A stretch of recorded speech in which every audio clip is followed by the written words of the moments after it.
மறுபடியும் சொல்றேன், கட்சி நிதின்ற பேர்ல அடிச்ச கொள்ளைய ஒண்ணா கவர்மெண்டோட கஜானாக்குள்ளேயே கொண்டு சேர்த்துக்கிட்டே இருக்கிறாங்க.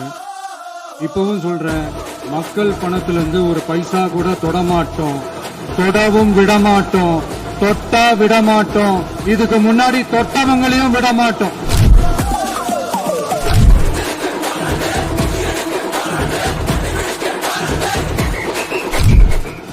ஒவ்வொரு ஊழலா வெளியில வரும் போலே,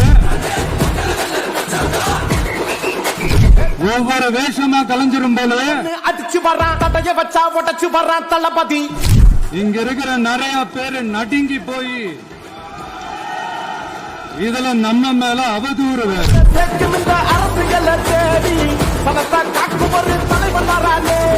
எல்லாரும் கட்சி ஆரம்பிச்சுட்டு தான் ஒவ்வொரு வீட்டுக்குள்ளயும் போவாங்க. ஆனா நாம ஒவ்வொரு வீட்டுக்குள்ளயும் போனதுக்கு அப்புறம் தான் கட்சியவே ஆரம்பிச்சிருக்கோம்.